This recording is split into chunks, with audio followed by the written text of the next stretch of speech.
దేనికి ఇలా అన్నానంటే ఇలా అన్నానండి ప్లీజ్. ఓకేనా? ఎలా ఉంటది విశ్వాసం? ಎಂತೋ కొంత ಏನಾಯ್ತದೆ ಪಲ್ಸಪಡ್ತದೆ. ವಿಶ್ವಾಸ ಯಾವ್ದು ಸಮಯ ಆದಂಗೆಲ್ಲ ಇನ್ನೂ ಏನು ಕಾಣ್ತಾ ಇಲ್ಲ ಅಂತಂದ್ರೆ ಸಾಧಾರಣವಾಗಿ ನಾವು ವಿಶ್ವಾಸ ಸ್ವಲ್ಪ ಮಟ್ಟಿಗೆ ಕುಗ್ಗಿ ಹೋಗ್ತೀವಿ. ಕ್ವಾಲಿಟಿ ಪಡಿపోతుంది. ಅದಿರ್ತಕ್ಕಂಥ ಮೌಲ್ಯತೆ ಕಡಿಮೆ ಆಗ್ತದೆ కదా? ಹೌದಲ್ವಾ? కానీ ಆದ್ರೆ 8 o'clock అయినా కానీ 8 ಗಂಟೆ ಆದ್ರೂ ಕೂಡ మధ్యాహ్నం ఏదైతే చెప్పామో మధ్యాహ్న ಏನಂತ ನಾವು ಹೇಳಿದ್ವೋ అదే మాట 8 o'clock చెప్తే అదే మాటన రాత్రి 8 గంటల సమయంలో కూడా ಹೇಳುವುದಾದ್ರೆ 8 గంటల 1 నిమిషానికి దేవుడు ఆహారం పెడతాడు. 8 ಗಂಟೆ ದಾಟಿ 1 ನಿಮಿಷಕ್ಕೆ ದೇವರು ಆಹಾರ ಕೊಡ್ತಾನೆ. ఒక సాక్ష్యం చెప్తాను మీకు. ಒಂದು ಸಾಕ್ಷಿని ಹೇಳಿ. ఒక దైవజనుడు ಒಬ್ಬ ದೇವ ಸೇವಕ వేరే ప్రాంతానికి వెళ్ళాలి. ಬೇರೆ ಸ್ಥಳಕ್ಕೆ ಹೋಗ್ಬೇಕಾಯ್ತು. ఆయనకు వెళ్ళడానికి డబ్బులు లేవు. ಆತನಿಗೆ ಹೋಗ್ಲಿಕ್ಕೆ ಹಣ ಇಲ್ಲ. ఆయన ఆ ప్రాంతంలో స్టే చేయడానికి కూడా ఆయన దగ్గర డబ్బులు లేవు. ಅಲ್ಲಿ ಹೋಗಿ ಉಳ್ಕೊಳ್ಳಿಕ್ಕೂ ದುಡ್ಡು ಇಲ್ಲ. ఆయన ఏదైతే ఫ్రెండ్ రూమ్ లో ఉండాలనుకున్నాడో అక్కడికి కూడా ఆయన వచ్చేసాడు. ಆದ್ರೆ ಎಲ್ಲಾದ್ರೂ ತನ್ನ ಸ್ನೇಹಿತರ ಬಳಿಗೆ ಹೋಗ್ಬೇಕಂತ ಅಲ್ಲಿ ಬಂದ. ఆ స్నేహితుడు కూడా వేరే ఫంక్షన్ కి వెళ్ళిపోయినాడు. ಆ ಸ್ನೇಹಿತನೆಲ್ಲ ಬೇರೆ ಒಂದು ಕಾರ್ಯಕ್ರಮಕ್ಕೆ ಹೋಗ್ಬಿಟ್ಟಿದ್ದಾನೆ. సో ఈయన వచ్చేసి ఆ రోజు రాత్రి ప్రయాణానికి బయలుదేరాలి. ಈತನು ಅವತ್ತು ರಾತ್ರಿ ಪ್ರಯಾಣಕ್ಕೆ ಹೋಗ್ಬೇಕು. అక్కడికి వెళ్ళి ఈ వాక్యం చెప్పాలి దైవజనుడు. ಅಲ್ಲಿ ಹೋಗ್ಬಿಟ್ಟು ಆ ಸ್ಥಳದಲ್ಲಿ ದೇವರ ವಾಕ್ಯ ಹಂಚಬೇಕು. మోకరించి ప్రార్థిస్తున్నాడు. ಮೊಣಕಾಲಕ್ಕೆ ಪ್ರಾರ್ಥಿಸ್ತಾ ಇದ್ದಾನೆ. అప్పటికే ఉదయం మధ్యాహ్నం భోజనం తినలే. ಹಾಗಾಗ್ಲೇ ಬೆಳಗ್ಗೆ ಮತ್ತು ಮಧ್ಯಾಹ್ನದ ಊಟ ಅಂತ ಮಾಡೇ ಇಲ್ಲ. ప్రార్థన చేస్తా ఉన్నాడు. ಪ್ರಾರ್ಥನೆ ಮಾಡ್ತಾ ಇದ್ದಾನೆ. దాదాపుగా ఆయన వెళ్లాల్సిన ట్రైన్ అర్లీ మార్నింగ్ 4 o'clock. ಆತನು ಹೋಗ್ಬೇಕಾಗಿರುವಂತ ಒಂದು ಟ್ರೈನ್ ನೆಕ್ಸ್ಟ್ ಡೇ ಬೆಳಗಿನ ಜಾವ 4 ಗಂಟೆಗಿತ್ತು. రాత్రి 12 అయింది. రాత్రి భోజనం కూడా లేదు. ಈಗ ಸಮಯ ಕಳೀತಾ ಬಂತು. ರಾತ್ರಿ 12 ಗಂಟೆ ಆಯ್ತು. ಇನ್ನು ಆತನ ಊಟ ಇಲ್ಲ.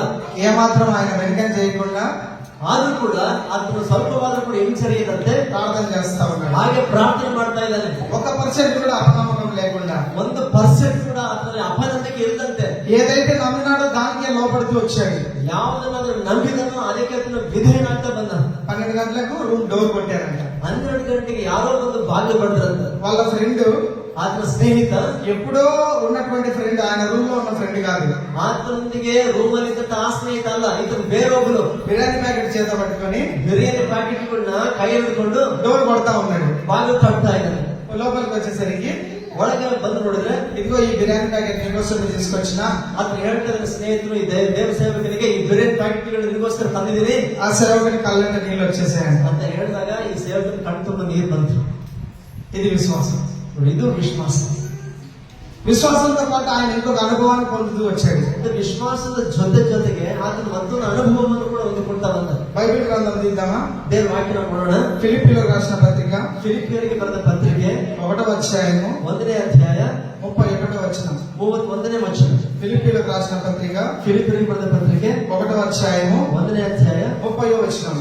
30ನೇ ವಚನ. క్రీస్తు నందు విశ్వాసం ఉంచుట మాత్రమే గాక ಕ್ರಿಸ್ತನ ವಿಶ್ವಾಸ ಇಡುವುದು ಮಾತ್ರವೇ ಅಲ್ಲ, ఆయన పక్షమున శ్రమపడుటయు ಆತನ ಜೊತೆಗೆ ಶ್ರಮೆಗಳನ್ನು ಅನುಭವಿಸುವುದು ఆయన పక్షమున మీకు అనుగ్రహించెను. ಅದು ಆತನ ಪರವಾಗಿ ನಿಮಗೆ ಅನುಗ್ರಹಿಸಲ್ಪಟ್ಟಿದೆ. ఏంటండి?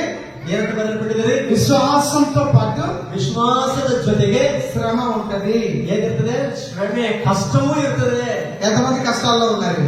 ಇಲ್ಲಿ ಎಷ್ಟು ಜನ ಕಷ್ಟಗಳಲ್ಲಿದ್ದೀರಿ? ప్రతి ఒక్కరు కూడా ఏదో ఒక కష్టం కూడా వెళ్తా ఉంటాం. ನಾವೆಲ್ಲರೂ ಕೂಡ ಯಾವುದೋ ಒಂದು ಸಮಸ್ಯೆ ಕಷ್ಟಗಳಲ್ಲಿ ಆಗ ಹೋಗ್ತಾನೆ ಇರ್ತೀವಿ. ఒక్కొక్కరికి ఒక రకం. ಒಬ್ಬೊಬ್ಬರಿಗೆ ಒಂದೊಂದು ವಿಧವಾಗಿ ಇರ್ತದೆ. ఒకరికి అనారోగ్యము, ಕೆಲವರಿಗೆ ಅನಾರೋಗ್ಯ, ఒకటి వివాహ సమస్య, ಕೆಲವರಿಗೆ ಮದುವೆ ಸಮಸ್ಯೆ, ఒకటి ఇప్పుడు పిల్లలు లేరని, ಕೆಲವರಿಗೆ ಮಕ್ಕಳಿಲ್ಲ ಅಂತ, ఆర్థిక ఇబ్బందులు, ಕೆಲವರಿಗೆ ಹಣಕಾಸಿನ ಕಷ್ಟ, తర్వాత హాస్పిటలైజ్ చేయాలని, ಮತ್ತೆ ಕೆಲವರು ಆಸ್ಪತ್ರೆಯಲ್ಲಿ ಅಡ್ಮಿಟ್ ಆಗ್ಯಾರ ಅಂತ ಹೇಳಿ. వీళ్ళందరికీ కూడా విశ్వాసం ఉంది. ನೋಡ್ರಿ, ಇವೆಲ್ಲರಿಗೂ ಕೂಡ ವಿಶ್ವಾಸ ಇದೆ. కానీ వీళ్ళ శ్రమ పడుటయు కూడా మీకు అనుగ్రహించెను. ಅದು ದೇವರು ಹೇಳಲ್ಪಟ್ಟಂತೆ ಆ ಒಂದು ವಿಶ್ವಾಸದ ಜೊತೆಗೆ ಕಷ್ಟ ಅನುಭವಿಸುವುದು ಕೂಡ ಕೊಡಲ್ಪಟ್ಟಿದೆ. యెషయా గ్రంథము, ಯೆಶಾಯ ಗ್ರಂಥದಲ್ಲಿ, కీర్తనల గ్రంథము ಕೀರ್ತನೆ ಗ್ರಂಥ 118వ అధ్యాయము 118ನೇ ಕೀರ್ತನೆ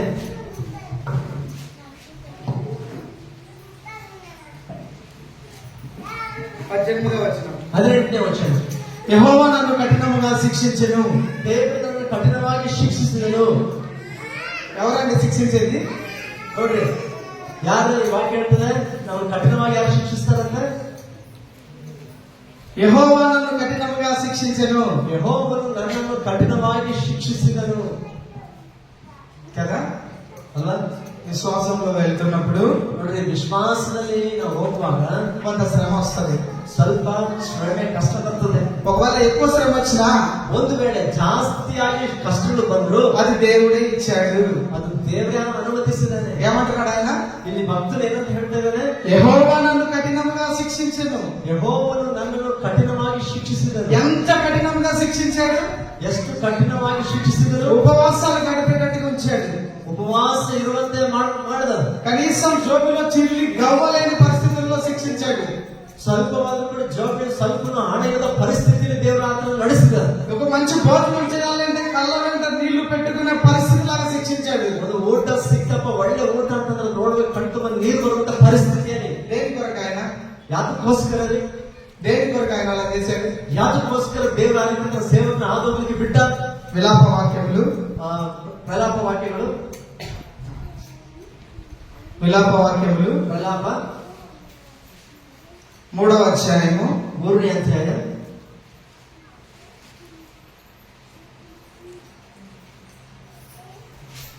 క్షమించండి, కొంత ఆలస్యం అవుతుంది.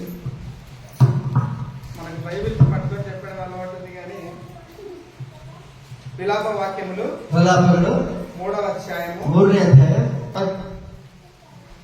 ఒక్క నిమిషం అండి, క్షమించండి.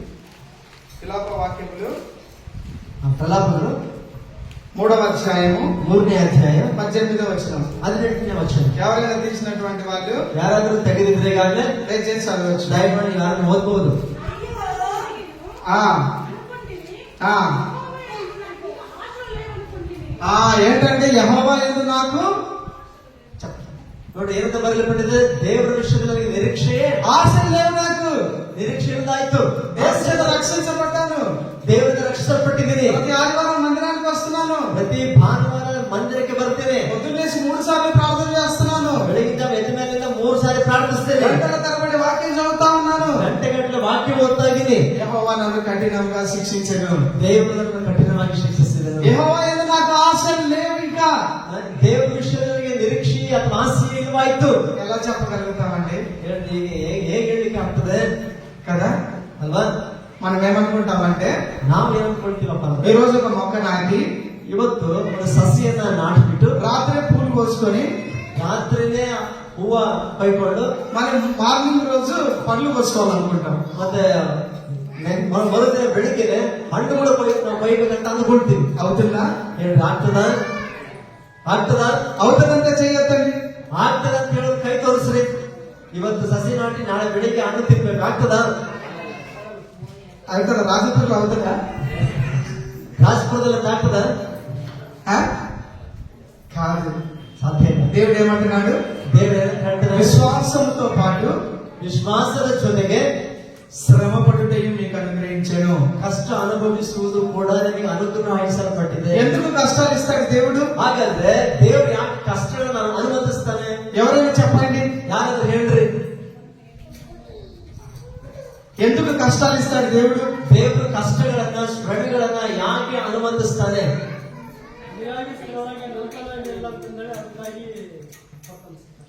ಶ್ರಮಗಳು ನಿಜಂగా ದೇವರು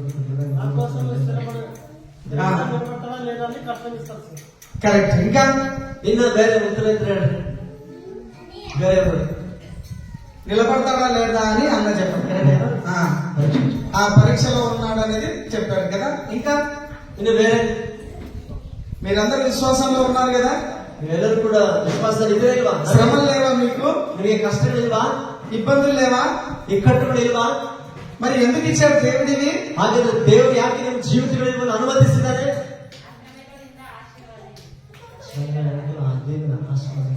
శ్రమలేనక దీవెన కరెక్టే. దీవెన ఆశీర్వాదం ఎప్పటికీ ఉంటాయి, అవి లేవని చెప్పను. కానీ ఎందుకు అనుమతిస్తాడు దేవుడు శ్రమను? ಆಶೀರ್ವಾದಗಳು ಖಚಿತವಾಗಿ ಇದ್ದೇ ಇರ್ತದೆ. ಶ್ರಮೆಗಳ ನಂತರ ನೋಡ್ತೀವಿ. ಆದ್ರೆ ಮೊದಲು ದೇವರು ಯಾಕೆ ಅನುಮತಿಸ್ತಾನೆ ಕಷ್ಟಗಳನ್ನ ದೇವ್ರ ಮಕ್ಕಳ ಜೀವನದಲ್ಲಿ?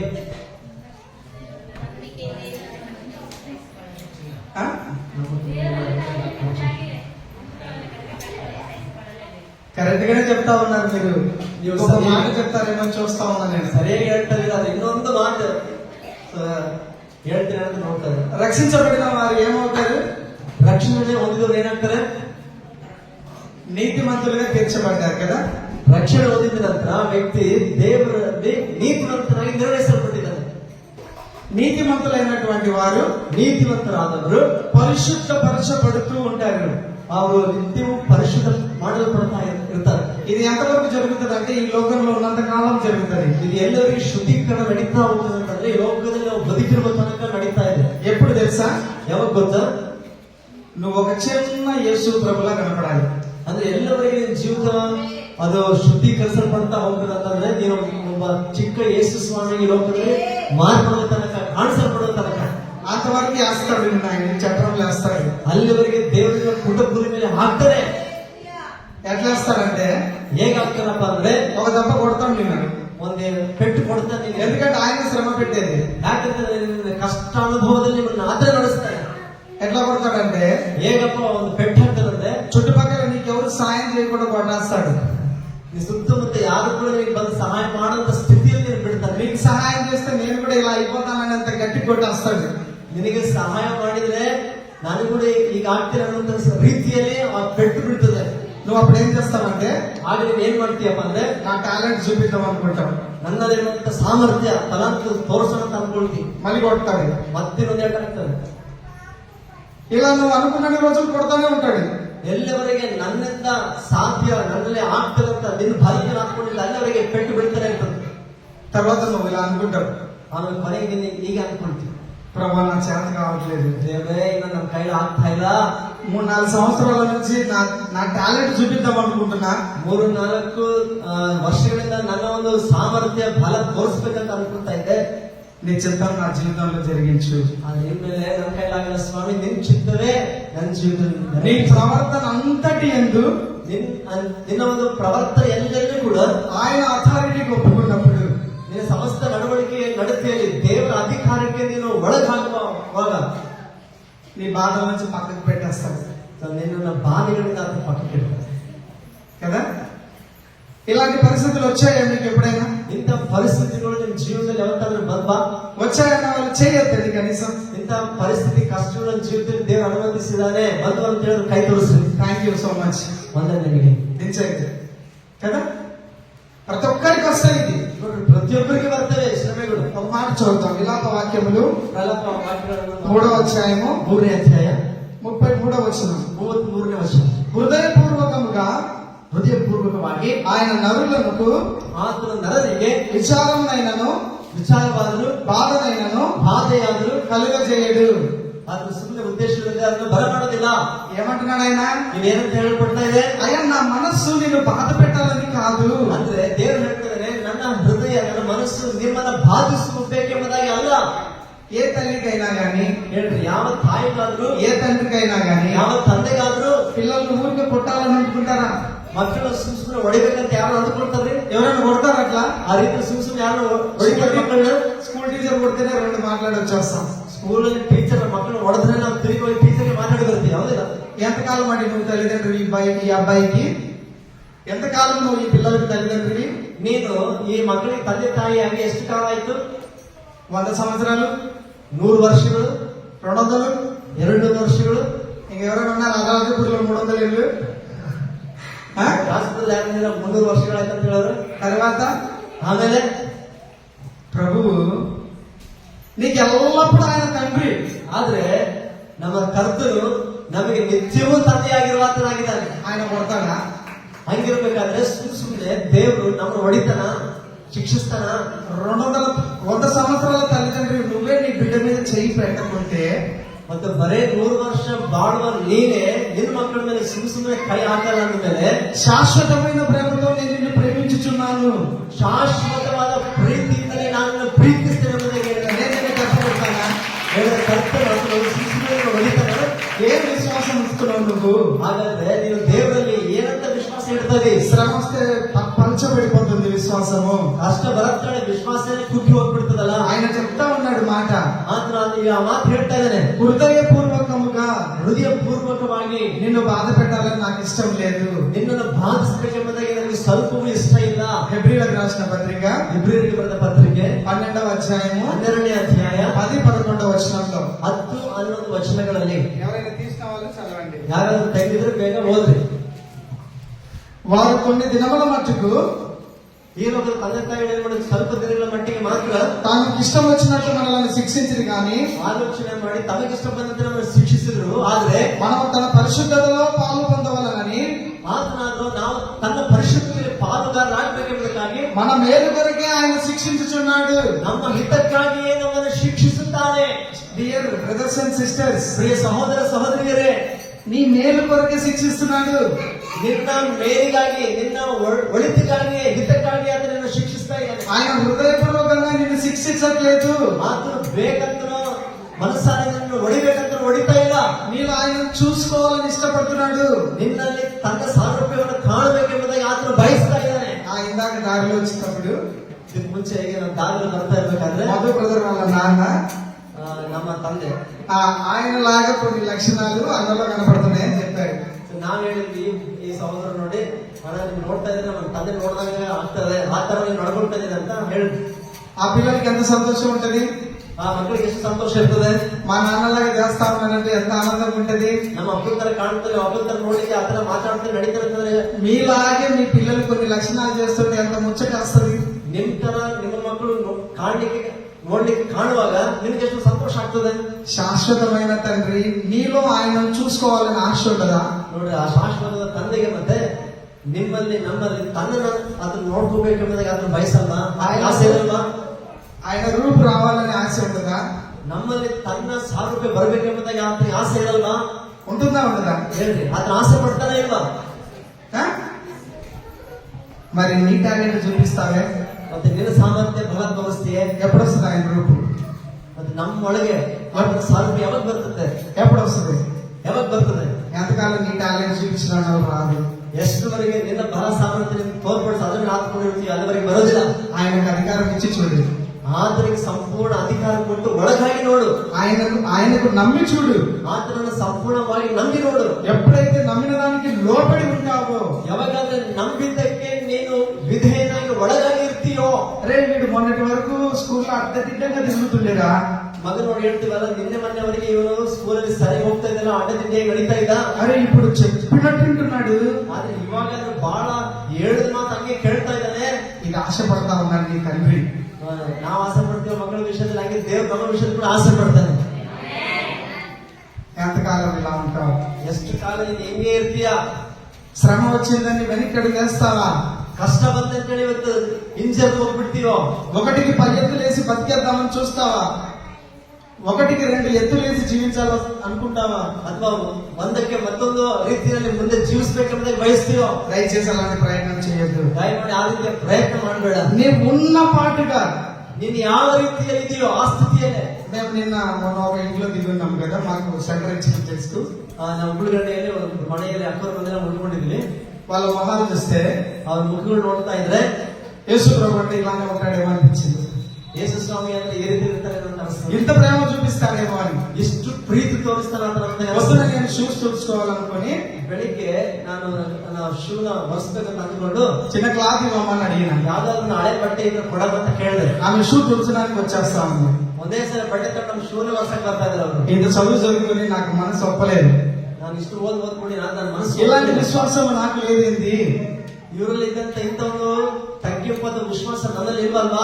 ఇంత చదువు చదువుకున్నా మాకు రావట్లేదు ఏంది? ಇಷ್ಟು ಓದಂತ ನಮಗೆ ಮನಸ್ಸು ಬರ್ತಾ ಇಲ್ವಲ್ಲ? అలాంటి విశ్వాసం కావాలి. ನೋಡಿ, ಇವತ್ತು ಅಂತ ವಿಧೇಯತೆ ಕೂಡಿದ ವಿಶ್ವಾಸ ಬೇಕು, అలాంటి హృదయం కావాలి. ಅಂತ ಹೃದಯ ಬೇಕು. అప్పుడు మీలో యేసు ప్రభు కనపడతాడు. ಅವಾಗ ನಿಮ್ಮಲ್ಲಿ ಯೇಸು ಸ್ವಾಮಿ ಕಾಣಿಸ್ತಾನೆ. అప్పుడు అడిగి చూడండి. ಹಾಗೆ ನೀವು ಬೇಡಿ ನೋಡ್ರಿ. ఆయన రూపులోకి వచ్చినాక అడిగి చూడండి. ಆತನ ಸಾರೂಪ್ಯದಲ್ಲಿ ಬಂದು ನೀವು ಬೇಡಿ ನೋಡ್ರಿ. నువ్వు అడిగిన దానికంటే ఊహించిన దానికంటే గొప్ప మేలు చేసే దేవుడు ఆయన. ನೀವು ಬೇಡಿದ್ದಕ್ಕಿಂತ ನೀವು ಕೇಳಿದ್ದಕ್ಕಿಂತ ಅತ್ಯಂತ ದೊಡ್ಡ ಕಾರ್ಯಗಳನ್ನ ನಿಮಗೋಸ್ಕರ ಮಾಡ್ತಾನೆ. రూపు రాకున్నంత వరకు ಎಲ್ಲವರಿಗೆ ಆತನ ಸಾರೂಪ್ಯ ನಮ್ಮಲ್ಲಿ యాస్తానే, నీకు రాపిడి వేస్తానే ఉంటాడు. ಅಲ್ಲಿವರೆಗೆ ನಿನ್ನ ಪುಟುಕುಲಿಗೆ ಅದನ್ನ ಹಾಕ್ತಾನೆ ಇರ್ತಾನೆ. నిన్ను నల్ల కొడుతూనే ఉంటాడు. ನಿನ್ನನ್ನು ಜಜ್ತಾ ಇರ್ತಾನೆ. నువ్వు అనుకుంటున్నటువంటి బలగము, ನೀನು ಅಂದುಕೊಳ್ತಿರುವಂತ ಬಂಧು ಬಳಗ, నీ రక్త సంబంధము, ನಿನ್ನ ರಕ್ತ ಸಂಬಂಧ, నువ్వు అనుకుంటున్న ఫైనాన్షియల్ స్టేటస్ ఉన్న ఫ్రెండ్స్, ನೀನು ಅಂದ್ಕೊಳ್ತಿರುವಂತ ಹಣ ಸ್ಥಿತಿ ಇರುವಂತ ನಿನ್ನ ಸ್ನೇಹಿತರು, వాళ్ళందరి నుంచి విడిచిపెట్టి ಅವರೆಲ್ಲರಿಂದ ನಿನ್ನನ್ನು ಬೇರ್ಪಡಿಸಿ ದೂರ నా దగ్గరికి రా. ನನ್ನ ಬಳಿಗೆ ಬಾ. నేను నీకు ఇది అభ్యాసం చేపిస్తా. ನಾನು ನಿನಗೆ ಇದನ್ನು ಅಭ್ಯಾಸ ಮಾಡಿಸ್ತೀನಿ. ఏప్రిల్ రాసిన పత్రిక ನಾನು ಇಬ್ರಿಯರಿಗೆ ಬರೆದ ಪತ್ರಿಕೆ 12వ అధ్యాయము 12ನೇ ಅಧ್ಯಾಯ 11వ వచనం. 11ನೇ ವಚನ. మనము మరియు ಮತ್ತು ప్రస్తుతమందు ಈಗಿನ ಈ ಕಾಲದಲ್ಲಿ సమస్త శిక్షయు ಆ ಒಂದು ಶಿಕ್ಷೆ, ಎಲ್ಲ ಶಿಕ್ಷೆಯು దుఃఖకరముగా కనపడునే గాని ಅದು ದುಃಖಕರವಾಗಿ ತೋರಿಸ್ತದೆ, సంతోషకరముగా కనపడదు. ಅದೆಷ್ಟು ಮಾತ್ರಕ್ಕೂ ಆ ಶಿಕ್ಷೆ ಸಂತೋಷಕರವಾಗಿ ತೋರಿಸೋದಿಲ್ಲ. అయినను ಆದರೂ దాని యందు ಅದರಲ್ಲಿ అభ్యాసం కలిగిన వారికి ಯಾರಾದ್ರೂ ಅಭ್ಯಾಸವನ್ನು ಮಾಡಿಕೊಳ್ತಾರೋ అది నీతియు సమాధానకరమైన ఫలమునిచ్చును. ಆ ಶಿಕ್ಷೆಯು ಅವರಿಗೆ ನೀತಿಯನ್ನ ಆಮೇಲೆ ಸಮಾಧಾನವನ್ನ ಉಂಟು ಮಾಡ್ತದೆ. ఏంటండి ಏನ್ರಿ అభ్యాసం అంటే తెలుసా? ಅಭ್ಯಾಸ ಅಂದ್ರೆ ಗೊತ್ತಾ? స్కూల్ పిల్లలకు తెలిసే ఉంటది. ನಿಮಗೆ ಬಹುಶಃ ಸ್ಕೂಲ್ ಮಕ್ಕಳಿಗೆ ಗೊತ್ತಿರ್ತದೆ. వర్క్ బుక్ ఇస్తారు, ಅವರಿಗೆ ಒಂದು ವರ್ಕ್ ಬುಕ್ ಕೊಡ್ತಾರೆ, సేమ్ ప్రాబ్లం ఇస్తారు, ಅದೇ ರೀತಿ ಒಂದು ಲೆಕ್ಕಗಳು ಕೊಡ್ತಾರೆ, డిఫరెంట్ గా ఇస్తారు. ಮತ್ತೆ ಇನ್ನೊಂದು ವಿಧವಾದ ಬೇರೆ ರೀತಿ ಕೊಡ್ತಾರೆ. మధ్యాహ్నం చూస్తే ಮಧ್ಯಾಹ್ನ ನೋಡಿದ್ರೆ సేమ్ వర్క్ బుక్, ಮತ್ತೆ ಅದೇ ವರ್ಕ್ ಬುಕ್ ಇರ್ತದೆ, సేమ్ క్వశ్చన్, ಸೇಮ್ ಅದೇ ಪ್ರಶ್ನೆ, ఇంకొక కొత్త రకంగా అడుగుతాడు. ಮತ್ತೆ ಇನ್ನೊಂದು ಬೇರೆ ಹೊಸ ರೀತಿಯಲ್ಲಿ ಕೇಳ್ತಾನೆ. దేవుడు కూడా అంతే. ದೇವರು ಸಹ ಹಾಗೆ. నీకు తెలుసు, ನಿನಗೆ ಗೊತ್ತು, ఆయన ప్రశ్న కూడా తెలుసు, ಆತನಿಗೆ ಪ್ರಶ್ನೆಯೂ ಗೊತ್ತು, నీకు జవాబు కూడా తెలుసు, ಮತ್ತೆ ಉತ್ತರವೂ ಸಹ ನಿನಗೆ ಗೊತ್ತು, నువ్వు ఎట్లా దీన్ని ఎదుర్కొంటావో తెలుసు. ಮತ್ತೆ ನೀನು ಎಷ್ಟು ಮಟ್ಟಿಗೆ ಎದುರಿಸಲಿಕ್ಕೆ ಆಗ್ತದೆ ಅದು ಕೂಡ ಆತನಿಗೆ ಗೊತ್ತು. కొత్త రకం నీ మీదకి అడిగి వస్తాడు. ಹೊಸ ರೀತಿಯಲ್ಲಿ ಮೇಲೆ ಪ್ರಯೋಗ ಮಾಡ್ತಾನೆ. నువ్వు బయటికి వస్తావు, ನೀನು ಹೊರಗೆ ಬರ್ತೀಯ, మళ్ళా సేమ్ వేస్తాడు. ಮತ್ತೆ ತಿರುಗಿ ಅದೇ ರೀತಿಯ ಒಂದು ಸಮಸ್ಯೆ ಇರುತ್ತೆ. అప్పుడు ఏం చేస్తావంటే, ಅವಾಗ ನೀನೇನ್ ಮಾಡ್ತೀಯ ಅಂದ್ರೆ, ఇదేదో నా టాలెంట్ చూపించే పని, ಇದೇನೋ ನನ್ನ ಒಂದು ತಲಾಂತ ತೋರಿಸುವ ಕೆಲಸ ಇದಾಗಿದೆ, కొంచెం ಸ್ವಲ್ಪ ప్రభు సహాయం అడుగుదా, ಸ್ವಲ್ಪ ದೇವರ ಸಹಾಯ ಕೇಳೋಣ. ఇలా ಈ ರೀತಿಯಾಗಿ ప్రశ్న సేమ్ ఉంటది, ಆ ಸಮಸ್ಯೆ ಅಥವಾ ಪ್ರಶ್ನೆ ಒಂದೇ ರೀತಿಯಾಗಿರ್ತದೆ, జవాబు దగ్గర నీ దగ్గరనే ఉంటది. ಬೇಕಾದ ಉತ್ತರ ಕೂಡ ನಿನ್ ಬಳಿಯೇ ಇರ್ತದೆ. సో నువ్వు టాలెంట్ చూపిస్తున్న నాలు ಅದು ಎಷ್ಟುವರೆಗೆ ನಿನ್ನ ಒಂದು ತಲಾಂತ ತೋರಿಸುವ ತನಕ దేవుడు కార్యం చేయడానికి ఆయన చూస్తూ ఉంటాడు. ದೇವರು ತಾನಾಗಿ ಕಾರ್ಯ ಮಾಡ್ಲಿಕ್ಕೋಸ್ಕರ ಅದನ್ನ ಎದುರು ನೋಡ್ತಾ ಇರ್ತಾನೆ. మోషే కూడా ಮೋಶೆ ಸಹ ఆయన ఇశ్రాయేల్ ప్రజలను నడిపించేటప్పుడు ಆತನು ಇಸ್ರೇಲ್ ಜನರನ್ನು ನಡೆಸ್ತಾ ಇರ್ಬೇಕಾದ್ರೆ 40 సంవత్సరాలు వచ్చాయి.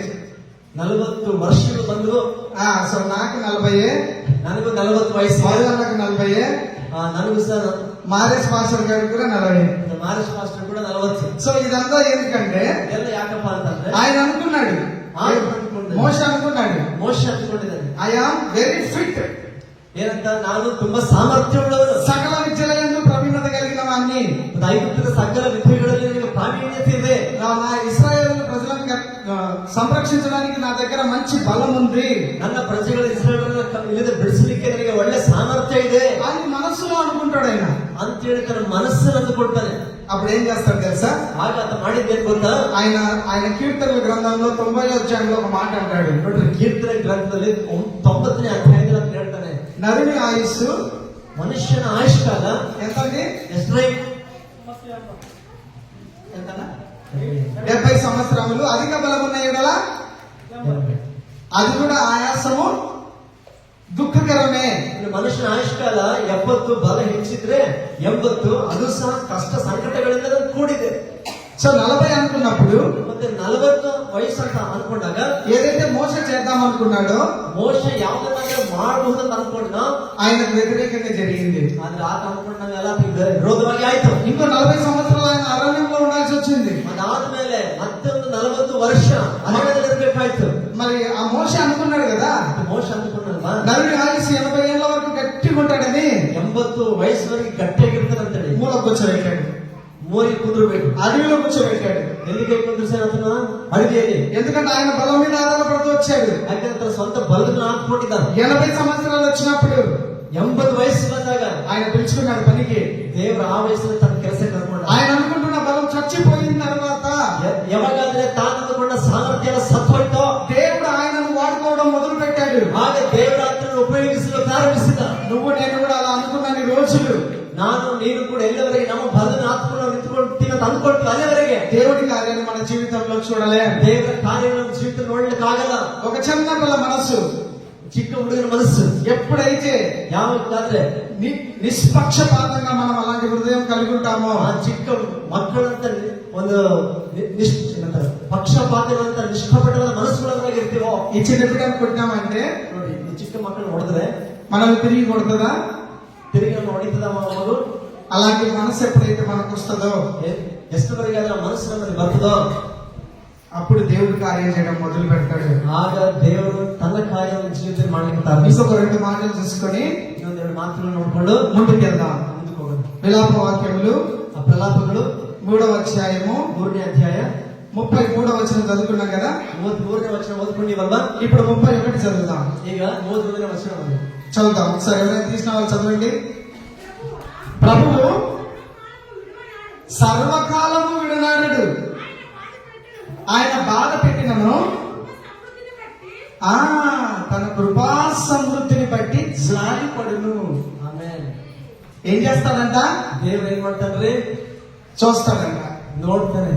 అయ్యో ಅಯ್ಯೋ నా బిడ్డ కష్టపడుతుంది, ನನ್ನ ಮಗ ಅಥವಾ ಮಗಳು ಕಷ್ಟ ಬೀಳ್ತಾರ, అయ్యో నా బిడ్డ ఆకలితో ఉంది, ಅಯ್ಯೋ ನನ್ನ ಮಗಳು ಹಸಿವೆ ಇದ್ದಾಳೆ, నా దగ్గరికి వస్తుందేమో, ನನ್ನ ಬಳಿಗೆ ಬರ್ತಾಳೇನೋ, తన సొంత టాలెంట్ వాడకుండా ತನ್ನ ಸ್ವಂತ ಸಾಮರ್ಥ್ಯ ಬಲವನ್ನ ಬಳಸದೆ, ఏది ప్రయత్నం చేయకుండా ಯಾವ ಮನುಷ್ಯ ಪ್ರಯತ್ನ ಮಾಡದೆ దేవుని యొక్క శక్తి కొరకు చూస్తుందేమో, ದೇವರ ಶಕ್ತಿ ಮೇಲೆ ಹಾಕೊಳ್ತಾಳೋ ಇದು ನೋಡ್ತಾಳೋ, అయ్యో ಅಯ್ಯೋ నా బిడ్డ ನನ್ನ ಮಗಳು అనారోగ్యంతో ఉంది, ಅನಾರೋಗ್ಯದಲ್ಲಿದ್ದಾಳೆ, డబ్బులకు వెతుకుతా ఉంది కానీ నా దగ్గరికి రావట్లేదే, ದುಡ್ಡುಗೋಸ್ಕರ ಆ ಕಡೆ ಈ ಕಡೆ ಸಹಾಯಕ್ಕೋಸ್ಕರ ನೋಡ್ತಾಳೆ, ನನ್ನ ಹತ್ರಕ್ಕೆ ಬರ್ತಾ ಇಲ್ವೇ, నేను ನಾನು స్వస్థపరిచే దేవుడును ಸ್ವಸ್ಥತೆ ಮಾಡುವ ದೇವರು కదా.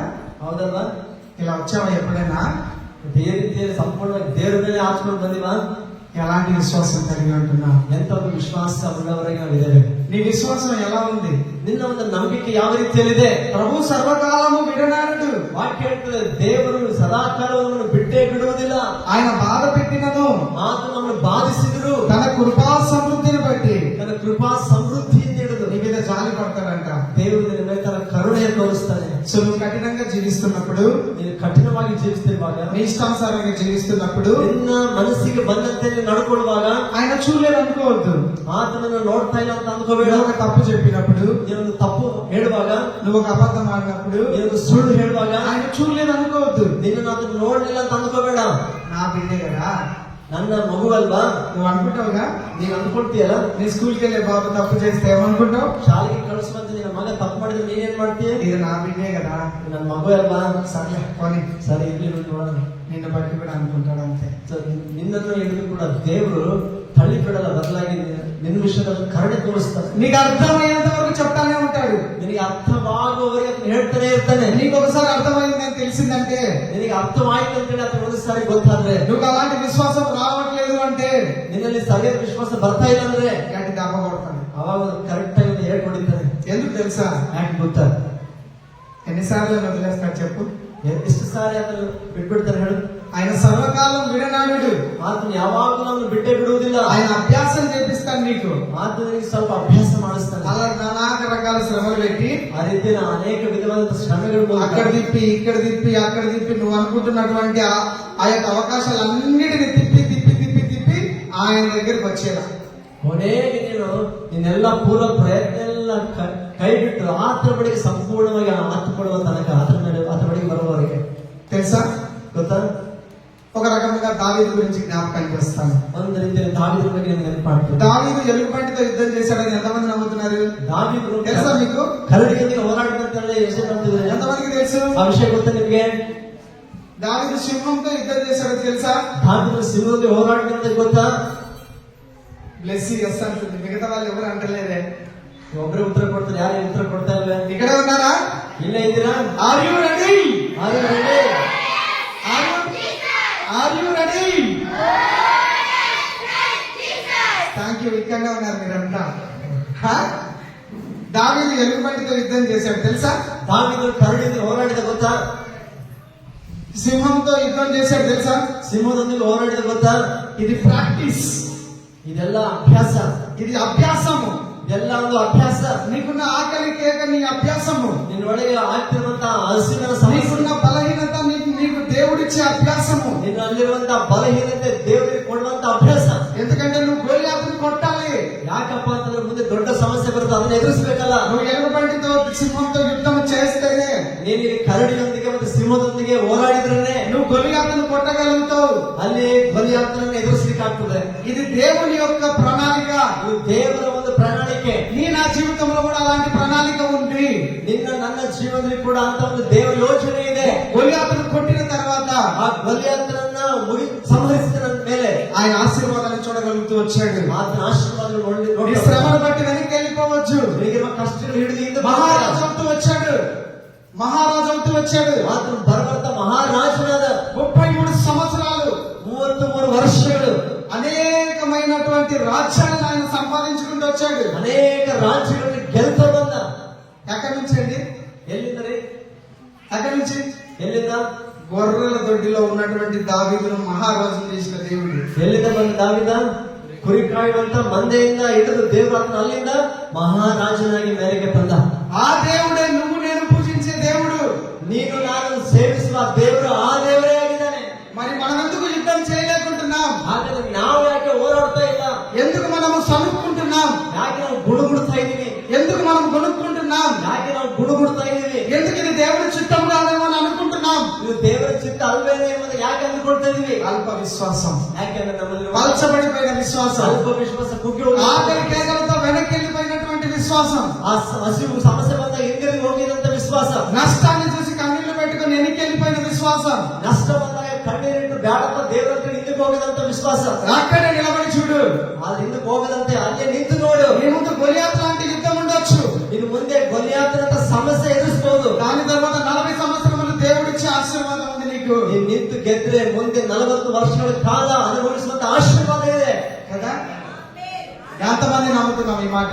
ಎಷ್ಟು ಜನ ನಂಬ್ತಾ ಇದ್ದೀರಿ ಮಾತನ್ನ? ప్రభు సర్వకాలము విడనాడడు. ಆತನು ಎಲ್ಲ ವೇಳೆಯಲ್ಲೂ ಕೈ ಬಿಡುವಾತನಲ್ಲ.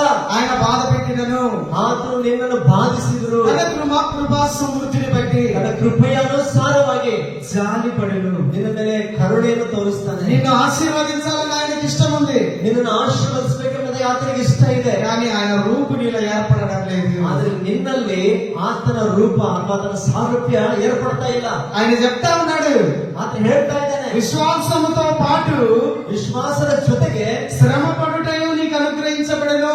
ಕಷ್ಟಗಳನ್ನು ಅನುಭವಿಸುವುದು ಕೂಡ ನಿಮಗೆ ಕೊಡಲ್ಪಟ್ಟಿದೆ. శ్రమ వచ్చిందంటే మనకు ఎవరు ఇచ్చినట్టు కాదు. ಕಷ್ಟ ಶ್ರಮೆ ಬಂತಂತಂದ್ರೆ ಯಾರು ನಮಗೆ ಕೊಟ್ಟಾರನ್ನದಾಗ ಅಲ್ಲ, దేవుడే ఇచ్చాడు. ದೇವರೇ ಅದನ್ನು ಕೊಟ್ಟಿದ್ದಾನೆ. ఎంతమంది నమ్ముతున్నారు? ಎಷ್ಟು ಜನ ನಂಬ್ತಾ ಇದ್ದೀರಿ? ఈ శ్రమ దేవుడు నాకు ఇచ్చాడు. ಈ ಕಷ್ಟ, ಈ ಅನುಭವ ದೇವರ ಜೀವನದಲ್ಲಿ ಆತನ ಅನುಮತಿಸಿದ್ದಾನೆ. ఒక మాట ఉంటది కదా, ನಾನು ಮಾತಾಡ್ತಿದ್ದಲ್ಲ, గాయపరచువాడును నేనే, ಗಾಯ ಮಾಡುವಾತನು ನಾನೇ, స్వస్థపరచువాడును నేనే, ಸ್ವಸ್ಥತೆ ಮಾಡುವಾತನು ನಾನೇ. నేనే దేవుడును, నేను తప్ప వేరొక దేవుడు లేడు. ನಾನೇ ದೇವರು, ನನ್ನ ಹೊರತು ಬೇರೆ ದೇವರು ಇಲ್ಲ. విద్యోపదేశకాండం 32:39. ಧರ್ಮೋಪದೇಶಕಾಂಡ 32:39 ವಚನ. ఒకసారి గమనించండి. ಒಂದು ಸಾರಿ ನೀವು ಗಮನಿಸಿ. ఎందుకంటే స్వస్థపరిచే దేవుడు ఆయనే. ನೋಡ್ರಿ, ಸ್ವಸ್ಥತೆಯನ್ನು ಮಾಡುವ ದೇವರು ಆಗ್ತಾನೆ. అక్కడిక్కడ పరిగెడతా ఉన్నామేమో, ನೀನು ಆ ಕಡೆಗೆ ಈ ಕಡೆಗೆ ಓಡಾಡ್ತಾ ಇದೀನೋ, నువ్వు నమ్మిన దేవుని పక్షాన్ని నిలబడి ನೀನು ನಂಬಿದ ದೇವರ ಪಕ್ಷವಾಗಿ ನಿಂತುಕೋ. శ్రమ విశ్వాసం రెండు సమానంగా ఉంచి చూడు. ಕಷ್ಟಗಳು ಜೊತೆಗೆ ವಿಶ್ವಾಸ ಎರಡು ಒಟ್ಟಿಗೆ ಇಟ್ಕೊಂಡು ನೋಡು. దేవుని యొక్క గొప్ప కార్యాన్ని నీ జీవితంలో చూడగలుగుతావు. ನಿನ್ನ ಜೀವನದಲ್ಲಿ ದೇವರ ದೊಡ್ಡ ಕಾರ್ಯವನ್ನು ನೋಡ್ತೀಯಾ? యోబు గురించి మీకు అందరికీ తెలుసు కదా. ಯೋಬನ ಬಗ್ಗೆ ನಿಮ್ಮೆಲ್ಲರಿಗೂ ಸಹ ಗೊತ್ತಲ್ವಾ? 2 మాటలు చెప్పి ముగిస్తాను. ಎರಡು ಮಾತು ಹೇಳಿ ನಾನು ಮುಗಿಸ್ತೇನೆ. యోబుకు ఏం తక్కువ అండి? ಹೇಳ್ರಿ, ಯೋಬನಿಗೆ ಏನ್ ಕಡಿಮೆ ಇತ್ತು? చెప్పండి. ಏನ್ ಕಡಿಮೆ ಇತ್ತು ಯೋಬನಿಗೆ? డబ్బులు ఉన్నాయి, ಆತನಿಗೆ ಹಣ ಇದೆ, ఇంకా ಇನ್ನ పిల్లలు ఉన్నారు, ಮಕ್ಕಳು ಇದ್ದಾರೆ, భార్య ఉంది, ಹೆಂಡತಿ ಇದ್ದಾಳೆ, ఇంకేమున్నాయి? ಇನ್ನೇನಿದೆ? స్నేహితులు ఉన్నారు, ಸ್ನೇಹಿತರು ಇದ್ದಾರೆ, ఇంకా ಇನ್ನ ఏంటన్నా ಹೇಳ್ರಿ. చెప్పండి, పర్లేదు. ఆ? ಏನ್ ಹೇಳಿದ್ರು? గొర్రెలు ఉన్నాయి, డబ్బులు ఉన్నాయి, అన్ని ఉన్నాయి కదా. ಆತನಿಗೆ ಆಸ್ತಿ ಎಲ್ಲ ಇದೆ. ఆయనకు వచ్చినటువంటి పరీక్ష ఏంటి తెలుసా? ಆತನಿಗೆ ಬಂದಂತ ಪರೀಕ್ಷೆ ಏನ್ ಗೊತ್ತಾ? దేవుడితో నేను నమ్మకం ఉండాలనే పరీక్ష వచ్చింది. ದೇವರ ವಿಷಯದಲ್ಲಿ ಯಾವಾಗ್ಲೂ ನಂಬಿಗಸ್ತನಾಗಿರಬೇಕು ಎನ್ನುವಂತ ಪರೀಕ್ಷೆ ಬಂತ ಆತನಿಗೆ. ఆయనకు వచ్చిన పరీక్ష థియాలజికల్ ప్రాబ్లం. ಆತನಿಗೆ ಬಂದಂತ ಪರೀಕ್ಷೆ ಅದು ಧರ್ಮ ವಿಧಿ. ఈ విశ్వాసంలో మన యోబు దగ్గర అన్ని ఉన్నాయి. ನೋಡಿ, ಈ ಒಂದು ವಿಶ್ವಾಸದಲ್ಲಿ ಯೋಬನ ಬಳಿ ಬೇಕಾಗಿದ್ದೆಲ್ಲ ಇದೆ. సమస్య వచ్చినప్పుడు అనేకమైనటువంటి ప్రశ్నలు వచ్చినాయి. ಸಮಸ್ಯೆ ಕಷ್ಟ ಬಂದಾಗ ಅನೇಕ ರೀತಿಯ ಪ್ರಶ್ನೆಗಳು ಬಂದು అయితే ಆದ್ರೆ ఒక మాట అంటాడు, ಒಂದು ಮಾತು ಮಾತನ್ನು ಹೇಳ್ತಾನೆ. యోబు గ్రంథము ಯೋಬನ ಗ್ರಂಥ 23వ అధ్యాయము 23ನೇ ಅಧ್ಯಾಯ 10వ వచనము. 10ನೇ ವಾಕ್ಯ. నేను నడుచు మార్గము ఆయనకు తెలియను, ನಾನು ನಡೆಯುವ ದಾರಿ ದೇವರಿಗೆ ಗೊತ್ತು. ఆయన నన్ను శోధించిన తర్వాత ಆತನು ನನ್ನನ್ನು ಪರಿಶೋಧಿಸಿದ ನಂತರ నేను సువర్ణం వలె కనపడదను. ನಾನು ಅಪರಂಜಿಯಾಗಿ ಕಾಣಿಸ್ತೇನೆ. సువర్ణం అంటే ఏంటి తెలుసా ಹೇಳ್ರಿ, ಅಪರಂಜಿ ಅಂದ್ರೆ ಏನ್ ಗೊತ್ತಾ? సిస్టర్స్? ಹೇಳ್ರಿ ಸಹೋದರಿಯರೇ, ಸ್ತ್ರೀಯರು, సువర్ణం అంటే తెలుసా మీకు? ಸುವರ್ಣ ಬಂಗಾರ ಅಂದ್ರೆ ಗೊತ್ತಿಲ್ವಾ? తెలీదా? ಬಂಗಾರ ಅಂದ್ರೆ ಗೊತ್ತಿಲ್ವಾ? ಗೊತ್ತಾಗುತ್ತಿಲ್ರಿ? ಗೊತ್ತಿಲ್ಲ ನೋಡ್ತಿರಲ್ಲ. ఎట్లా తయారు తెలిసేస్తారు బంగారం నెక్లెస్? ಬಂಗಾರ ನಕ್ಲೆಸ್ ಹೆಂಗ್ ತಯಾರು ಮಾಡ್ತಾರಲ್ರಿ? హామ్ పట్టంత వస్తుందా? హా? ಹಂಗೆ ಅಂದ್ರೆ ಗೊತ್ತದಾ?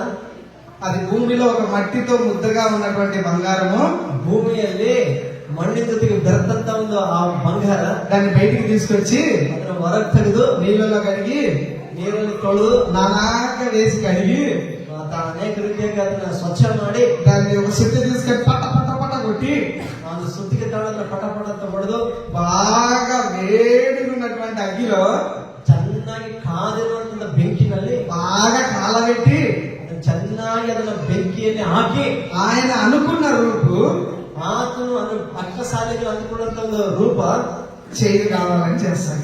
ಆತನು ಮಾಡುವ ಮುಂದೆ ಅವಾಗ ಅದು ಬರ್ತದೆ. ఊరికే సువర్ణం అయిందా? ಹೇಳ್ರಿ, ಅದು ಸುಮ್ಮನೆ ಹಂಗೆ ಬಂಗಾರ ಹಂಗೆ ಬಂದ್ಬಿಡ್ತಾ ಆಗ್ಬಿಡ್ತಾ? నీ విశ్వాసం నా విశ్వాసం కూడా సువర్ణం కావాలంటే ఏమైతుంది? ಹೇಳ್ರಿ, ನಿನ್ನ ಒಂದು ನಂಬಿಕೆ ನನ್ನ ಒಂದು ನಂಬಿಕೆ ಅದು ಅಪರಂಜಿ ಆಗ್ಬೇಕು. ಬಂಗಾರದ ಹಾಕ್ಬೇಕಂದ್ರೆ ಏನ್ ಮಾಡಲ್ಪಡ್ಬೇಕು? టక్ టక్ టక్ టక్ ಅದು ಪುಟ್ಟ ಕುಲಿ ಮೇಲೆ ಹಾಕಲ್ಪಡಬೇಕು. ఎర్రటి అగ్నిలో కాలాల్సి వస్తుంది. ಅದು ಬೆಂಕಿಯಲ್ಲಿ ಅದು ಚೆನ್ನಾಗಿ ಏನು ಬೇಯಬೇಕು, ಉರಿಯಲ್ಪಡಬೇಕು, ಸುಡಲ್ಪಡಬೇಕು. శ్రమ పడడం నీకు అనుగ్రహించాడు. ದೇವರು ನಿಮಗೆ ಕಷ್ಟಗಳನ್ನು ಅನುಭವಿಸುವುದು. ఎందుకంటే ఆయన అనుకున్న బంగారం నువ్వు కావాలి. ಯಾಕಪ್ಪ ಅಂತಂದ್ರೆ ಆತ್ಮ ಅಂದುಕೊಂಡಂತ ಒಂದು ಒಳ್ಳೆ ಸ್ವಚ್ಛ ಬಂಗಾರ ನೀನು ಆಗ್ಬೇಕು. హలో బంగారం, ಹಲೋ ಬಂಗಾರವೇ, ఎవరంటారు? ಯಾರಂತಾರೆ? ఎక్కువ ప్రేమించిన ಬಹಳ ಪ್ರೀತಿಸಿ ತೋರಿಸುವರು ನಾನು నువ్వు నా బంగారాన్ని అని నీ దేవుడు అనాలంటే ದೇವರು ಕೂಡ ನಿನ್ನನ್ನು ನೋಡಿ, ಓ ನೀನು ನನ್ನ ಬಂಗಾರದ ಆತ್ಮ ಹೇಳ್ಬೇಕಂದ್ರೆ టక్ టక్ టక్ ಆತನು ಕೂಡ ಹೊಡಿಬೇಕಾಗತ್ತೆ. ఎప్పుడైతే వెళ్ళగలుగుతావో, ఎప్పుడైతే వెళ్ళగలుగుతావో, ಯಾವಾಗಾದ್ರೆ ಆ ಶ್ರಮಗಳ ಮೂಲಕ ನೀನು ಹಾದು ಹೋಗ್ಲಿಕ್ಕೆ ಮನಸ್ಸು ಮಾಡ್ತೀಯೋ, ఎప్పుడైతే ఈ శ్రమను చూడగలుగుతూ ముందుకు వెళ్ళగలుగుతావో, ಈ ಕಷ್ಟಗಳನ್ನು ನೋಡ್ತಾ ಅದೇ ನಂಬಿಕೆ ಇಟ್ಕೊಂಡು ನೀನು ಮುಂದೆ ಸಾಗಲಿಕ್ಕೆ ಮನಸ್ಸು ಮಾಡ್ತೀಯೋ, దావీదు వలె నీకు కూడా ఆశీర్వదించే రోజులు ఎన్నో ఉంటున్నాయి ದಾವೀದನಾಗಿ ನಿನ್ನನ್ನು ಕೂಡ ಆಶೀರ್ವದಿಸುವ ದಿನಗಳು ಎಷ್ಟೋ ಮುಂದೆ ಕಾಣ್ತೀಯ కదా. ಅಲ್ವಾ? మరి ఎలా ఉంది మన విశ్వాసం? ಹಾಗಾದ್ರೆ ಇವತ್ತು ನಮ್ಮ ವಿಶ್ವಾಸ, ನಮ್ಮ ನಂಬಿಕೆ ಯಾವ ರೀತಿಯಲ್ಲಿದೆ? ఆయన విశ్వాసంతో పాటు ನೋಡ್ರಿ, ಆತನು ನಂಬಿಕೆ ಮತ್ತು ವಿಶ್ವಾಸದ ಜೊತೆಗೆ శ్రమ పడుటయు మీకు అనుగ్రహించాను. ಶ್ರಮೆಗಳನ್ನು ಅನುಭವಿಸುವುದು ಕೂಡ ನಿಮಗೆ ದೇವರು ಅನುಗ್ರಹವಾಗಿ ಕೊಟ್ಟಿದ್ದಾನೆ. అయితే ಆದ್ರೆ నీ ప్రవర్తన అంతటి యందు ನಿನ್ನ ನಡತೆ ಅಥವಾ ನಡವಳಿಕೆಯಲ್ಲೆಲ್ಲ ಕೂಡ ఆయన అధికారానికి చోటిస్తావో, ಆತನ ಅಧಿಕಾರಕ್ಕೆ ನೀವು ಒಪ್ಪಿಕೊಳ್ತೀಯೋ. ఇది నా మాట కాదు, ಇದು ನನ್ನ ಮಾತಲ್ಲರಿ, బైబిల్లో ఉన్న మాటే. ದೇವರ ವಾಕ್ಯದಲ್ಲಿರುವಂತ ಮಾತು. సామెతల గ్రంథము ಜ್ಞಾನೋಕ್ತಿಗಳ ಪುಸ್ತಕ 3వ అధ్యాయము 3ನೇ ಅಧ್ಯಾಯ. చూస్తారు, ఎవరైనా చెప్తారా వచనము? ಆ ವಚನ ಯಾರು ಹೇಳ್ತೀರಾ? ఆమె చదవండి గట్టిగా. ಗಟ್ಟಿಯಾಗಿ ಹೋದ್ರಿ. 3వ అధ్యాయం 4వ వచనమా? 3ನೇ ಅಧ್ಯಾಯ 4ನೇ ವಚನವ ನೋಡ್ರಿ. ఆ కాదమ్మా చూద్దామా. సామెతల గ్రంథము ಜ್ಞಾನೋಕ್ತಿಗಳ ಪುಸ್ತಕ చూద్దాం ఒకసారి. ಒಂದ್ಸಲ ನೋಡೋಣ. 4వ అధ్యాయము 4ನೇ ಅಧ್ಯಾಯ ఏమంటుందంటే, 3వ అధ్యాయం అనుకుంటా. 3వ అధ్యాయము 3ನೇ ಅಧ್ಯಾಯ 5వ వచనం. 5ನೇ ವಚನ ನೋಡ್ರಿ. నీ స్వబుద్ధిని ఆధారం చేసుకొనక ನಿನ್ನ ಸ್ವಬುದ್ಧಿಯ ಮೇಲೆ ಹಾಚ್ಕೊಳ್ಳದೆ ఏం చేస్తాడు? తప్పిపోయిన కుమారుని గురించి నిన్న మిషనరీ స్టోరీ విన్నారు చిన్నపిల్లలు. ಚಿಕ್ಕ ಮಕ್ಕಳು ನಿನ್ನ ತಪ್ಪಿದ ಮಗಿನ ಬಗ್ಗೆ ಒಂದು ವಿಶ್ಲೇಷಣೆ నచ్చినట్టు చిన్న చిన్న కుమారుడు ತನಗೆ ಮನಸ್ಸಿಗೆ ಬಂದಂತೆ ಜೀವಿಸಿದಂತ ಗಿರಿ ಮಗ బుద్ధి వచ్చినప్పుడు ಬುದ್ಧಿ ಬಂದ ಮೇಲೆ బుద్ధి ఎక్కడి నుంచి వస్తుంది? ಬುದ್ಧಿ ಎಲ್ಲಿಂದ ಬರ್ತದೆ? ఆకలి కేకలతో ఉన్నప్పుడు తిరిగి వస్తుంది. ನೋಡ್ರಿ, ಅದನ್ನ ಹಸಿವು ಬಾಧೆಯಲ್ಲಿದ್ದಾನೆ, ಅಲ್ಲಿ ಆ ಕೂಗಿನಲ್ಲಿ ಬಂದ ಬುದ್ಧಿ. కళ్ళు నెత్తికెక్కినప్పుడు రాదు, ಕಣ್ಣು ನತ್ತಿಗೆದಾಗ ಬುದ್ಧಿ ಬರಲ್ಲ, నోటికి వచ్చినప్పుడు మాట్లాడినప్పుడు రాదు, ಬಾಯಿ ಬಂದಾಗ ಮಾತನಾಡೋ ಬುದ್ಧಿ ಬರಲ್ಲ. నిన్న ఎండ వేడిని శ్రమకుండా తీసుకెళ్తేనే నీ కళ్ళు కలర్ ప్లేస్ లోకి వస్తాయి. ಯಾವಾಗಾದ್ರೂ ಶ್ರಮೆ ಕಷ್ಟ ಅನುಭವ ತಾಂಡವಾಗ ನತ್ತಿಗೆ ಕಣ್ಣು ఆ తప్పిపోయిన కుమారానికి అప్పుడే వచ్చినాయి. ತಗ್ಗಿಸಿಕೊಂಡು ಕೂಡ ಮನಸ್ಸು ಬರ್ತದೆ, ತಪ್ಪಿಗೆ ಮಗನಿಗೆ ಕೂಡ ಆವಾಗಲೇ ಬಂತು. అందుకే దేవుడు అంటున్నాడు, ಅದಕ್ಕೆ ದೇವರು ಹೇಳ್ತಾರೆ, నీ స్వబుద్ధిని ఆధారం చేసుకోవద్దు. ನಿನ್ನ ಸ್ವಂತ ಬುದ್ಧಿ ಮೇಲೆ ಹಾಕೋಬೇಡ. ఏమంటున్నాడు? ಏನಂತ ಹೇಳ್ತಾರೆ? నీ పూర్ణ హృదయంతో ನಿನ್ನ ಪೂರ್ಣ ಮನಸ್ಸಿನಿಂದ యెహోవా యందు నమ్మిక ఉంచు. ಯೆಹೋವನ ಮೇಲೆ ಭರವಸೆ ಇಡು. నీ ప్రవర్తన అంతటి యందు ನಿನ್ನ ನಡತೆಯಲ್ಲೆಲ್ಲವೂ ఆయన అధికారాన్ని ఒప్పుకొనుము. ಆತನ ಅಧಿಕಾರಕ್ಕೆ ನೀನು ಒಳಗಾಗು. అప్పుడు ఆయన నీ త్రోవలను ಆಗ ಆತನ ನಿನ್ನ ದಾರಿಗಳನ್ನ సరళం చేయును. ಸರಾಗ ಮಾಡ್ತಾನೆ. అయ్యో, ఆశీర్వాదం కోసం వేచి ఉన్న ప్రియ సహోదరుడా, ಅಯ್ಯೋ, ಆಶೀರ್ವಾದಕ್ಕೋಸ್ಕರ ಎದುರು ನೋಡ್ತಿರುವಂತ ಪ್ರಿಯ ಸಹೋದರನೇ, నీ స్వబుద్ధిని ఆధారం చేసుకోవడం వదిలేసాయి. ನಿನ್ನ ಸ್ವಂತ ಬುದ್ಧಿ ಮೇಲೆ ಹಾಕೊಳ್ಳೋದನ್ನ ಬಿಟ್ಟುಬಿಡು. నీ ప్రవర్తన అంతటి మీద ఆయన అధికారం ఇచ్చి చూడు. ನಿನ್ನ ನಡತೆಯಲ್ಲೆಲ್ಲ ಆತನ ಅಧಿಕಾರಕ್ಕೆ ಒಳಗಾಗಿ ನೋಡು. ఆయన నీ త్రోవలను సరళం చేస్తాడు. ಆತನ ಮಾರ್ಗಗಳನ್ನ ಸರಾಗ ಮಾಡ್ತಾನೆ. ఇంకెంత కాలం నీ స్వబుద్ధిని ఆధారం చేసుకొని జీవిస్తావు? ಇನ್ನೆಷ್ಟು ಕಾಲ ನಿನ್ನ ಸ್ವಂತ ಬುದ್ಧಿ ಮೇಲೆ ಹಾಕೊಳ್ಳೋದ್ರ ಬದುಕ್ತೀಯ? నీకు నచ్చిన జ్ఞానాన్ని బట్టి ప్రవర్తిస్తావు. ನಿನ್ನ ಮನಸ್ಸಿಗೆ ತೋಚಿದಂತ ಒಂದು ಜ್ಞಾನವನ್ನು ಹಿಡಿದು ನಡ್ಕೊಳ್ತೀಯ. ఎవడైనా చిన్నపిల్లలాంటి హృదయం లేకపోతే వాడు పరలోక రాజ్యానికి పాత్రుడు కాడు. ದೇವರು ಹೇಳ್ತಾ ಇದ್ದಾನೆ, ಯಾರಿಗಾದ್ರೂ ಕೂಡ ಚಿಕ್ಕ ಮಕ್ಕಳಂತ ಸ್ವಭಾವ, ಒಳ್ಳೆ ಹೃದಯ, ಇಷ್ಟಪಟ್ಟ ಮನಸ್ಸಿಂದ ಹೋದ್ರೆ ಅವರು ದೇವರಾಜ್ಯಕ್ಕೆ ಬಾಧ್ಯರಾಗೋದಿಲ್ಲ. అది కావాలి ఆయనకు. ದೇವರಿಗೆ ನಮ್ಮಲ್ಲಿ ಅದು ಬೇಕು. అప్పుడే దేవుడు నీ త్రోవలు నా త్రోవలు సరళం చేస్తాడు. ಆಗ್ಲೇ ದೇವರು ನಿನ್ನ ದಾರಿಗಳು ನನ್ನ ದಾರಿಗಳನ್ನ ದೇವರು ಸರಾಗ ಮಾಡ್ತಾನೆ. దయచేసి ప్రియ సహోదరి సహోదరుడా, ದಯಮಾಡಿ ಪ್ರಿಯ ಸಹೋದರ ಸಹೋದರಿ, నువ్వు ఎంత కాలం నుంచి విశ్వాసం చేస్తున్నావు నాకు తెలియదు. ನೀನು ಎಷ್ಟು ಕಾಲದಿಂದ ಒಂದು ವಿಶ್ವಾಸಿಯಾಗಿದ್ದೀಯ? నీ స్వబుద్ధిని ఆధారం చేసుకోవడం వదిలిపెట్టు. ನಿನ್ನ ಸ್ವಂತ ಬುದ್ಧಿನ ಹಾಕೊಳ್ಳೋದು ಬಿಟ್ಟು ಬಿಡು. నువ్వు అనుకున్న ప్రయత్నాలు నీ భర్తకు చెప్పి, వాళ్ళకి చెప్పి, బంధువులకు చెప్పి నువ్వు నవ్వుల పాలవుకోవడం తప్ప, ನೋಡಿ, ನೀನು ಅಂದುಕೊಂಡಂತ ಪ್ರಯತ್ನ ಮಾಡಿ ನಿನ್ನ ಗಂಡನಿಗೋ ನಿನ್ನ ಬಂಧು ಬಳಗದ ಮಧ್ಯದಲ್ಲಿ ಒಂದು ಅಪಹಾಸ್ಯಕ್ಕೆ ಗುರಿಯಾಗೋದು ಬಿಟ್ರೆ, నీ పూర్ణ హృదయంతో నీ దేవుడికి చెప్పి చూడు. ನೀನು ಸಂಪೂರ್ಣ ಹೃದಯದಿಂದ ದೇವರ ಬಳಿಗೆ ಬಂದು ಆತನ ಮೇಲೆ ಹಾತ್ಕೊಂಡು ಹೇಳಿ ನೋಡು. నీ మార్గము ನಿನ್ನ ಮಾರ್ಗ సరళం చేయబడుతుంది. ಆತನು ಸರಾಗ ಮಾಡ್ತಾನೆ. అది ఎంత కఠినమైనా సరే ಅದೆಷ್ಟೇ ಕಠಿಣವಾಗಿದ್ರು ಕೂಡ దేవునికి సమస్తము సాధ్యం. ದೇವರಿಗೆ ಎಲ್ಲವೂ ಸಾಧ್ಯ. సర్వ శరీరులకు ఆయన దేవుడై ఉన్నాడు. ಸರ್ವ ಶರೀರರಿಗೆ ಎಲ್ಲ ಮನುಷ್ಯರಿಗೆ ಆತ ದೇವರಾಗಿದ್ದಾನೆ. ఆయన మానవుడు కాదు, ಆತ ಮನುಷ್ಯನಲ್ಲ. సమస్తాన్ని సృష్టించిన దేవుడు ఆయన. ಎಲ್ಲವನ್ನು ಸೃಷ್ಟಿಸಿದ ದೇವರಾತನು. నేనే అని చెప్పుకున్న దేవుడు ఆయన. ನಾನೇ ಅಂತ ಹೇಳಿದಂತ ದೇವರು. నువ్వు అనుకుంటున్నటువంటి వేరే జనాలు ఎవరు కాదు. ನೀನು ಅಂದ್ಕೊಳ್ತಿರುವಂತ ಬೇರೆ ಯಾರು ಅಲ್ಲ. నేనే ನಾನೇ ಆಗಿದೆ. నేను తప్ప వేరొక దేవుడు నీకు ఉండకూడదు. ನನ್ನ ಹೊರತು ನಿನಗೆ ಬೇರೆ ದೇವರುಗಳು ಇರಬಾರದು. అది నీ స్వబుద్ధి అనేటటువంటి దేవుడు కూడా నీకు ఉండకూడదు. ನಿನ್ನ ಸ್ವಂತ ಬುದ್ಧಿ ಉಪಯೋಗಿಸುವಾಗ ಏನಿದೆಯೋ ಆ ಸ್ವಂತ ಬುದ್ಧಿ ಕೂಡ ನಿನಗೆ ಬೇರೆ ದೇವರಾಗಬಾರದು. దాన్ని కూడా నువ్వు పగలగొట్టి చూడు. ಅದನ್ನು ಸಹ ಪಕ್ಕಕ್ಕಿಟ್ಟು ನೋಡು. సువర్ణం వల్ల ఆయన కనబడతావు. ನೀನು ದೇವರಿಗಾಗ ಸುವರ್ಣವಾಗಿ ಅಪರಂಜಿಗೆ ಕಾಣಿಸ್ತೀಯ. అప్పుడు నేను బంగారం వల్ల ఆయన చూసుకుంటాడు. ಆಗ ದೇವರು ಬಂಗಾರವಾಗಿ నీ త్రోవలని సరళం చేస్తాడు. ನಿನ್ನ ಮಾರ್ಗಗಳ ಸರಾಗ ಮಾಡ್ತಾನೆ. ప్రార్థన చేద్దామా? ಪ್ರಾರ್ಥನೆ ಮಾಡೋಣ. మోకరిద్దాం. ಮೊಣಕಾಲ ಕಣ ఒకసారి మోకరిద్దాం. ಮೊಣಕಾಲ ప్రభువా మీకు వందనాలు. ಹೇಳೋಣ, ಸ್ವಾಮಿ ನಿನಗೆ ವಂದನೆ. అనేక మాటలు మా మధ్యకు తీసుకొచ్చారు. ಅನೇಕ ಮಾತುಗಳು ನಮಗೆ ತೆಗೆದುಕೊಂಡು ಬಂದಿ. విశ్వాసంతో పాటు ವಿಶ್ವಾಸದೊಂದಿಗೆ శ్రమపడుటయు మాకు అనుగ్రహించారు. ಕಷ್ಟ